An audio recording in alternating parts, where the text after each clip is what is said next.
All right, good afternoon, everyone. I'm Melissa Hipolit from CBS 6, and thank you for joining us for this virtual town hall today. We are talking about news literacy and very hot topics right now, fake news and public distrust in the media. So I've assembled a nice group of folks together to talk about this topic.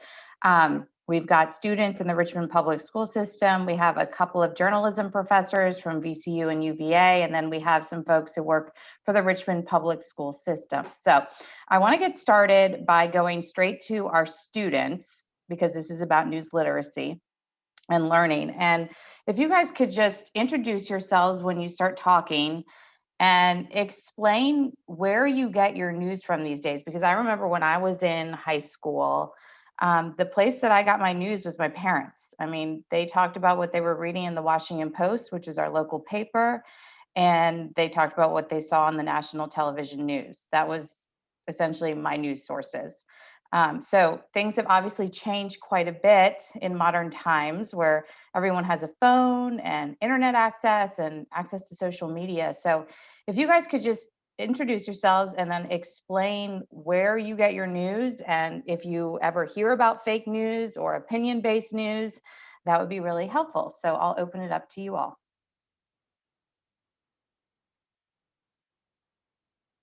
Anyone can jump in. I'll go first. Hello, my name is Jayla Towns, and I'm a senior at Thomas Jefferson High School. And I currently get my news from my local news stations and the CNN app. I know I've been watching CNN like crazy since the election. And I've recently stopped watching Fox News because some of the information they give out is false. So I use CNN as one of my main sources. Thank you for sharing. Someone else, Emily or Asitu? Okay. I can go. Hi, my name is Isa Tuberi, and I am a student at Richmond Community High School. I get most of my news from what I think are credible sources, such as CNN and the New York Times. I try to get both political parties' views. I try to be well informed on what both parties believe. So I also watch Fox News, but take it with a grain of salt.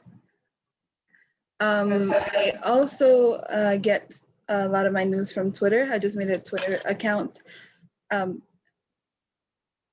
Through Twitter, you can actually see what people think instead of getting it from the news. You can actually see what they believe and their opinions.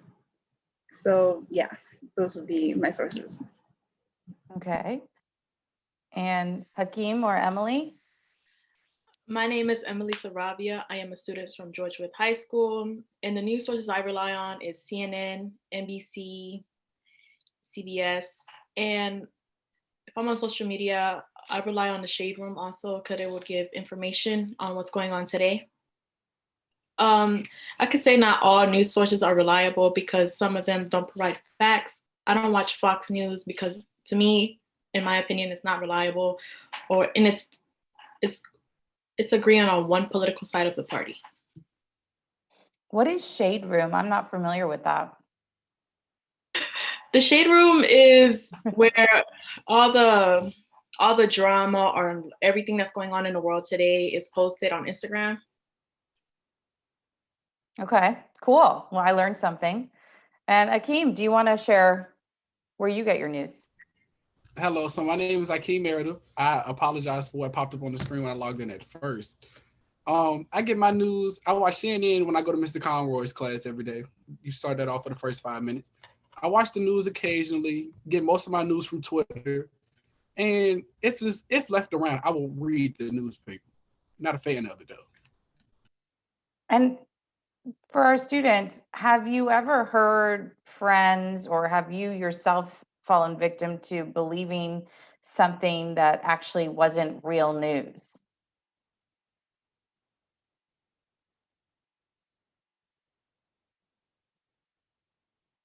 Or maybe you don't know. I don't know if you would bring it to your teachers and ask them, but Yes, I was about to say I would not know. We wouldn't really know if what we consume is credible or not.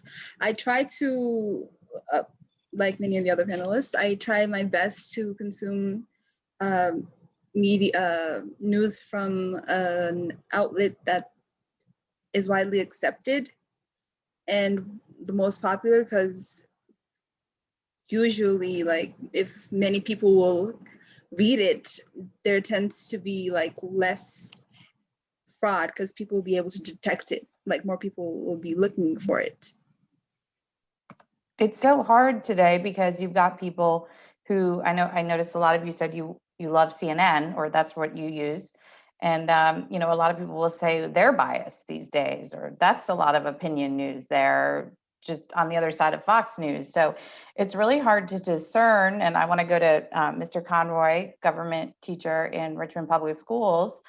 What is real, what is fake, and what can you trust and what can you not trust? I mean, something like CNN, they do have a lot of people that come on there that are opinion people. They have their news segments, but then they also have Chris Cuomo, for example, and he provides his opinion on the day's events. So you really have to be able to parse that out.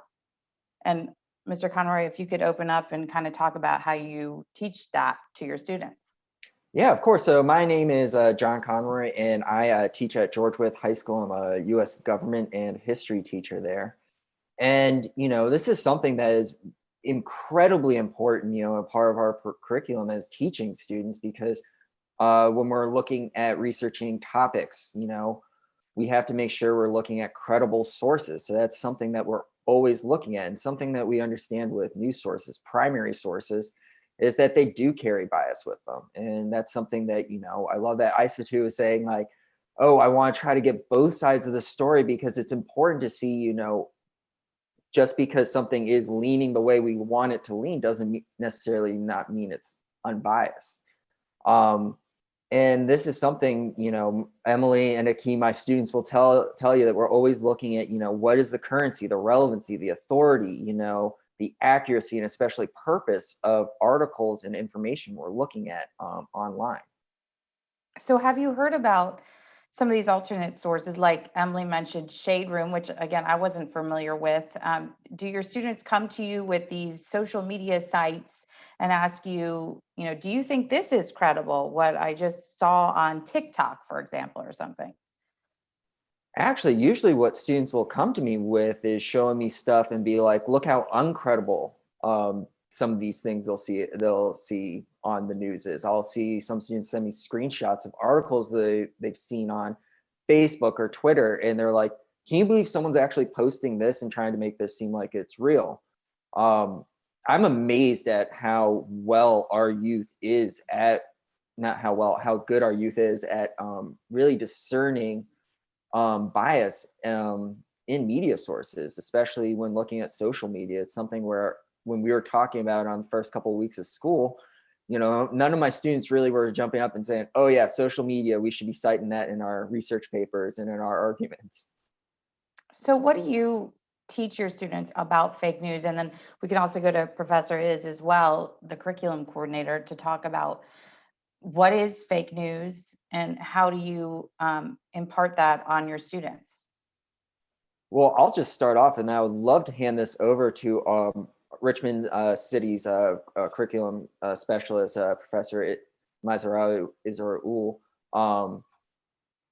But one of the big things is, just like Emily said, they don't have facts, they don't have evidence. Where is the evidence? Where's the authority from the person writing the article? Like, anyone can post anything online, like social media, and make it sound nicely packaged and true. But is that someone that we should be listening to? Do they have the background, the education, the qualifications?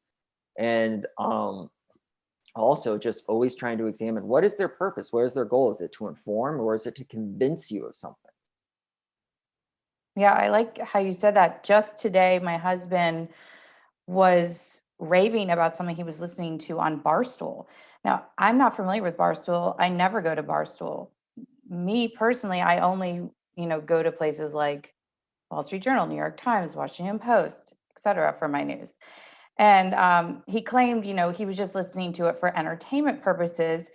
And I just kept saying, well, who is this guy that's being interviewed? Like, is this a credible person to be learning information about Wall Street from, you know? And I think that's something that everybody has to take into consideration, to ask those questions. Who am I hearing this information from? What is their background? What could their potential political leanings be? And I assume that's something that you would talk about in the school system. Definitely. I would love to actually hand this over to Professor Isom, because I know that this is something that we've talked a lot in some of our district-wide trainings a lot about, is just, how to remove some of the bias from the teaching to make sure that we're sticking to the facts and the skills. We're sticking to those standards and skills that we're wanting to impart to the students. Yeah, well, my name is Masiahu Israel. People call me Mr. Is, Professor Is, but yeah, I'm the K-12 instructional specialist for RPS, and so I have to oversee the program for history in the school system, and one of the things that is very important for me is to make sure that I put a very great emphasis on providing supports, trainings, and resources for the teachers in our district. As you've heard our students, right? None of them are using cookie cutter, methods of response. Like, none of them are saying the exact same thing, right? They're expressing in different ways. And so whether or not someone, agrees with this point or that point, regardless, they're expressing themselves, right? They're here, they're talking about the issues. And so I've always believed that the more that we can inform our educators, right, and the more that we can support our teachers, the better they can support our students. And this is why, our close relationship in working with the history department at the Virginia Department of Education, we're constantly looking at those standards. And, recently the governor had the edits come out, right, based on the African American Histories Education Commission. And, those edits are now being used in our district. And so, the objective is for us to really see our biases, right, to see where we have some blindness. And so we developed a website, growhistoryrps.com, in which we've placed a lot of resources on historical lens training and anti-racism training, so our teachers can grow in the understanding and knowledge. We can never assume that because someone has a degree or because someone is a classroom educator that they are, quote, woke, or that they have, a real sense of society. They still can have views that have been marginalized or perceptions that are outside of the norm. And so we need to make teachers, more aware of information and make more information available to them. That opens up their critical lens, and then that provides the opportunity for them to model that for our students. So, that's really big for us. And as I said, we created a website for that purpose to support that process. And, we continue to put out resources and have training. I've been doing training since March, since, COVID first hit, every Thursday, right? And Mr. Conroy is one of those teachers who came in and was brave enough to jump on Zoom with us and has been with us at every single training just about from March until now. So that's the kind of stuff that we're looking to do in RPS with our teachers. And I think you brought up a great point. We are all human beings. We are all people. We all have our own implicit biases and opinions. I mean, that's just what it is to be a person living in society. However, if you want to get into something like journalism, you do have to learn how to set that aside and present just the facts. In my opinion, that's how I do my job. I'm not sure if any of the students on this town hall are interested in going into journalism, but that is something so important that you have to learn if you do want to go into journalism, is to set your personal opinions to the side and move forward with just the facts. So that's why I want to go to Dr. Perryman now with VCU, who has done some research into public trust in the media, or shall I say distrust. So Dr. Perryman, just introduce yourself and tell us about your research. What have you found? Why is there seemingly widespread distrust in the media, quote unquote, right now? Yeah, Melissa, people are always really surprised to find out that journalists are not, in fact, just robots. we're people too. My name is Mallory Perryman. I am a broadcast journalism professor at VCU. In a former life, I was a TV news producer and I worked for a company called Newsy, which is pretty big now. And part of my job is research, and I have a really big research question. That's, why do people hate the media? Because people do, in fact, hate the media, whatever the media might be to them, which of course is a whole bag of questions. Most of my research tries to break down that question into, who is it that has distrust in media and why? The biggest predictor of distrust in media is, in fact, partisanship. People on the political right distrust media much more than people on the political left. In fact, if you look at a Gallup poll of public trust in media over time, you'll see that we're down to, oh God, it's pretty low now. I have the graph up, actually. It's a disturbing trend. But 73% of Democrats and only 10% of Republicans at this point say they have a lot or a great deal of trust in media. So you can certainly see that partisan split. So we've definitely got some stuff going on there, but you also see big splits in things like ask people if they trust the media and they'll be like, nah. Ask them if they trust their news sources. They say, yeah. If they trust local media, they say, yeah. They can name local reporters that they know and they trust. So it all depends on kind of how you're coming at that question. And do you think they're biased? Do you think they're fair? Do you think they're accurate? They're going to get different answers depending on exactly how you frame it. The biggest takeaway that we're learning from public distrust in news, though, is that people do have news sources that they like and they trust, and that's where they get most of their information from. You ask these guys like, hey, where do you guys get news? They can come up with sources that they like. They can come up with journalists that they can turn to. People have resources for this information. It's just that it's kind of like this reputation at large, right? Like the media is bad, but what is the media when you actually break it down?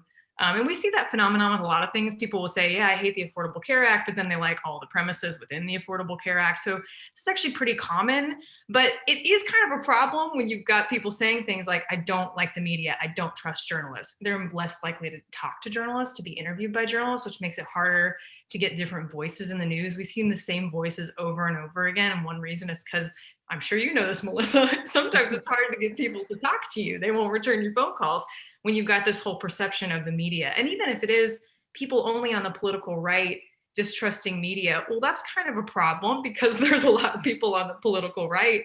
They need to be informed as well. They need to have news sources. And we don't want to see this sort of siloing into I watch CNN and I watch Fox News. And we do, unfortunately, have quite a bit of that. Not as much as people think. Most people actually get their news from sources like NBC and ABC and CNN, these sort of kind of mainstream middle of the road sources, which are very traditional and classic journalism. But there definitely are sources on the left and the right. People gravitate towards those. Not necessarily a problem, assuming you're getting a wide spectrum of news and that most of your news is kind of neutral and balanced and traditional.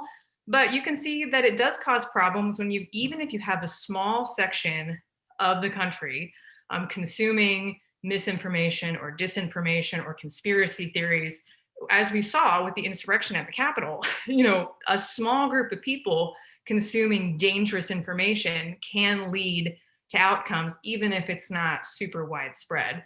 So it's definitely a problem, certainly a problem we talk about in journalism classes when you get to VCU. Being a journalist is a tough job this day. Everybody hates you and they don't pay you well, but it's fun. You guys should totally come be journalists. Well, Dr. Perryman, you do the research, you find out it's a problem. Do you have any ideas for how we solve this issue? So news literacy workshops have actually been really effective, and they're finding, especially, and I'm sure these guys know it, at the high school level, these kids are savvy. You guys, you four right there, you guys are savvy. You grew up with information onslaught. Like your people are advertising to you and talking to you constantly, and they're actually pretty dang good at sorting through information because they've been bombarded with it their whole life. So we have a lot of news media literacy training, and that helps a lot. Just letting people know about like what Mr. Conroy was talking about with like the different, where does information come from and what's the purpose? Those are really basic things, but these high school kids grow up knowing that kind of stuff. So by the time they become news consumers, they're just a lot smarter. We actually see most of the, like, when you track people's fake news consumption, actually by tracking their web habits and looking at what they click on, the people most likely to click on fake stories are people who are extremely political, usually older, so 60 plus, usually on the political right. But you're not really seeing it among these young kids, except for, to click on the headline and laugh at it. Like, John was saying, like they show up and they're like, look, can you believe anybody believed this? I mean, these guys are pretty smart to begin with, but then these literacy training groups, they really do help. So getting those into high schools, building them into the curriculum is going to make a huge difference if that's something we can do. Thank you, Dr. Perryman. I want to go now to Dr. Clark at the University of Virginia. If you could introduce yourself, and I think in listening to Dr. Perryman, we're hearing that there's a major split between the right and the left politically, obviously, in terms of trust of the media, but it's not just politics that determines if you trust your media sources, right? I mean, we're talking about minority communities. There has been some mistrust among them over the years with the media. Yeah, absolutely. Thank you for having me. I'm Meredith Clark. I'm an assistant professor in the Department of Media Studies at the University of Virginia. And before I was in academia, I was also a journalist. I was a newspaper journalist, so I was on the other side of that great print television divide. I study race, media, and power, and specifically the relationship that people have with news media as it is seen via the lens of social media. So I'm very interested in what people are commenting on social media platforms, what they're sharing, and how they consume their news. And to the point about mistrust and where mistrust is fomented or sort of built and developed in this country when it comes to news media, we can't ignore the historical legacy of exclusion in the press and the legacies of bad and malinformed coverage that certain communities get, specifically communities of color and poorer communities. That's something that we still see taking hold today. With a number of the stories that are being reported now on the insurrectionists at the Capitol at the earlier part of the month, one of the common themes that folks may notice is this issue about so-called economic anxiety, but how the people who are assembling at the Capitol seemingly without jobs, without steady income, people who have lost their jobs in the pandemic are somehow more mobilized to go and take this information that they get. And I refuse the term fake news in my classroom. So it's either propaganda, opinion, or fabrication. But taking this information and acting on it, that comes from somewhere. And it's not just a matter of mistrust. It's a number of different factors. So it's being sidelined and not seeing stories about people like yourself told in the news. And then when you do see stories about people like yourself, they are told improperly, right? They are not culturally competent. They don't tell the full story. Perhaps even the images that are used aren't reflective of the community that you are a part of. That alienates people over time. And so one of the big differences that I like to point to between my generation, tail end of Gen X, the beginning of the millennials, and Gen Z, and the generation of Zoomers, I guess is what you folks are called now, is that, yes, these students, high school students in this day and age, had an onslaught of information and a number of different platforms to choose from. My parents had the big three in the beginning, and then cable news really became popular by the time I was a child, and certainly by the time I was in high school. But there is this gap in between a couple of the generations, I would say right around Gen X and beginning at the tail end of the millennial generation, just before Gen Z, where folks realized that there were a number of different places that they could get information. Often that information was info that did not fit in with mainstream media news narratives. So the ones coming from the big three, that being ABC, CBS, and NBC, and they learned that they could find info in other places. And so they began to mistrust and have reason to mistrust because they found out that they weren't getting the full story. So there are a number of factors for us to consider when we think about what communities have been privileged in news medias and which communities have been left out.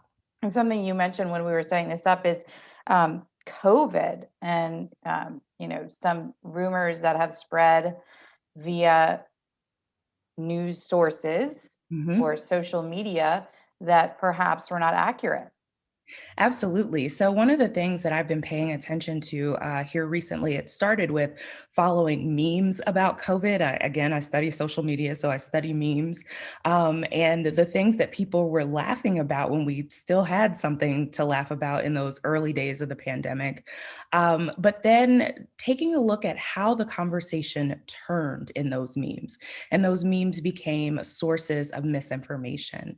Now, we saw this in the election leading up to 2016, but to see it with health information on such a wide scale was something that was really concerning.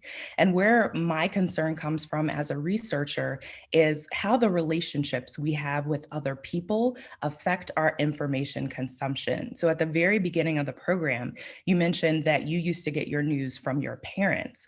Well, if your parents or your friends or even your teachers have somehow found some misinformation and are recirculating that, whether it's a meme or a blog or an email or pictures with no real context, it's very easy for misinformation to circulate within a community among people who have trust with one another. So they have reason to believe that. And so we're tracking the flow of information about COVID. We were looking at information about the election and seeing how memes were playing a role in that. But it's another thing that I like to caution people around. When you're presented with a meme or with anything that doesn't have context and something you can't independently verify, to ask the person about where they got it from, who produced it, and how they have been able to verify those claims or not. And if you can't verify them, then there's reasons to doubt. These issues that you're bringing up seem almost overwhelming to overcome. I mean, me as a single person, trying to do that, I think would be impossible. But the advice you just provided of just asking a question about where did this come from, I think is very helpful. Any other ideas about how we can combat, you know, Yeah. misinformation? Misinformation, the spread of misinformation. Certainly in getting information directly from primary sources. Mr. Conroy mentioned it when he was talking about the students and working with them about information. When we talk about primary sources in research, we are talking about the very creation of documents, of quotes, going directly to the source to find out information and corroborate what you see. Another thing to do, and the young folks here know this, I'm sure, better than I do, searching information like pictures via Google image search. Find out where those pictures have been used before. Going directly to the source of what is being cited in some of the information that's being passed around. So often you'll see memes that mention the CDC is keeping this information from you. They reported this in so many years ago. You can go onto the CDC's website and find information that relates to the topics at hand. That's pretty easy to do. And then the last thing I would say is get other people involved. Actually, that's not quite the last thing, but get other people involved. So put together a little team. If someone is sharing a meme, then challenge everyone that's on that text message or that's liked or commented on it to find a piece of factual information that others can also access that comes directly from a primary source and contribute it to the discussion. And the last thing I will actually say is if you see a meme or some piece of false information, propaganda, or fabricated information, don't share it. Don't click on it. Don't recirculate it, don't tweet it, don't repost it on Facebook. That is the primary way that misinformation gets circulated through information channels, by doing what we naturally do as people who want others to see things, whether they're true or not, even if we're just looking at them to see how ridiculous they are. You don't want to share that information and let it go any further than you. Great tips, Dr. Clark. Thank you for that. And I think I'll just finish with our students. Have you ever used any of these tips that she's talking about to try to combat misinformation? Or have you seen any of your fellow students, sharing things that you're kind of like, what is that? I don't know if I trust that.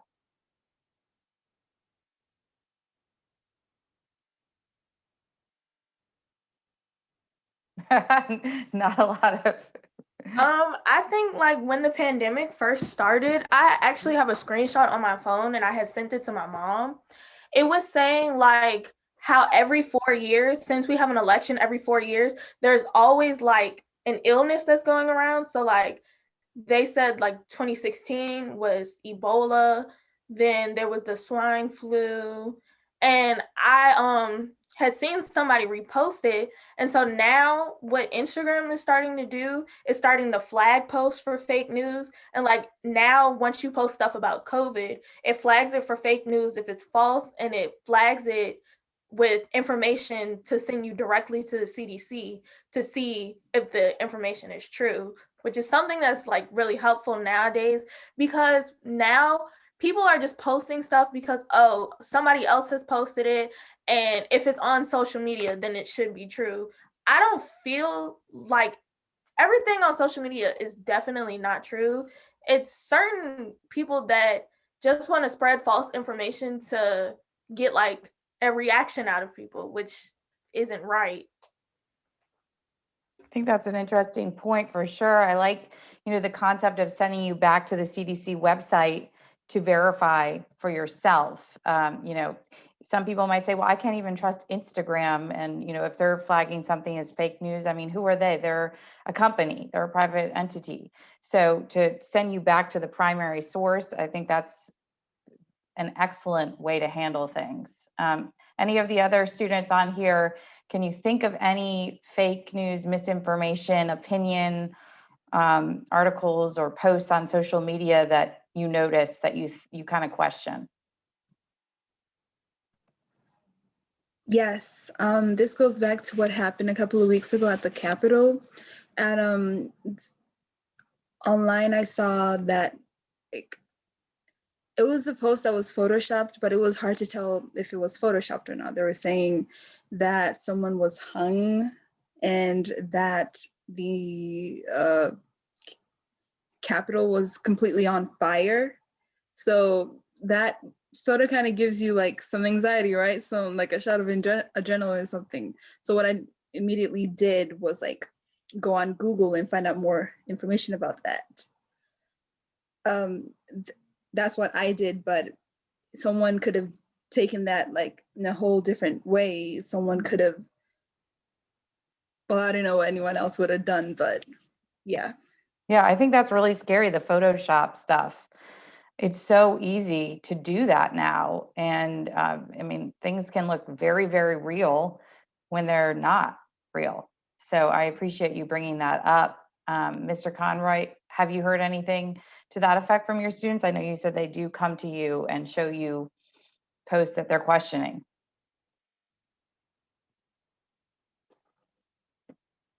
I remember last year, there was a lot of scary reactions from students when deep fake videos were becoming a big thing. And, basically you could create a video of anyone saying anything at any time, and that's something where I love that Isatu said that she immediately jumped on and was Googling it. And it's like, that's what we try to teach our students is, okay, you heard it from one information. It might have come from a tweet, a news article, a history book. Can we verify that in multiple sources? Is this something that we're seeing that's correct in multiple sources? And, it can be very, very scary. And that's something where I love that she immediately was just like, okay, take a deep breath. Let's confirm that this is true. And if it is true, okay, let's take that road, but then let's confirm it is true before we do these things. And I love that Dr. Perry was saying, our students are really, really good at doing this and seeing these things and being like, this ain't real. This is not real what I'm looking at, like what is going on here. And they will go and try to confirm and, research it, and they've been doing this their whole lives with coming up on social media. So I would say that's been why I've been seeing a lot of it. That would be my big reaction to kind of those fake pictures and doctored things. That is really all we can ask of them, that they do question and do their own research and try to verify. We are out of time here for this virtual town hall, but I really appreciate everyone taking part in this, and I hope the students may consider going into journalism in the future. Thank you so much, and I hope you guys have a great day, and thank you to everyone for tuning in.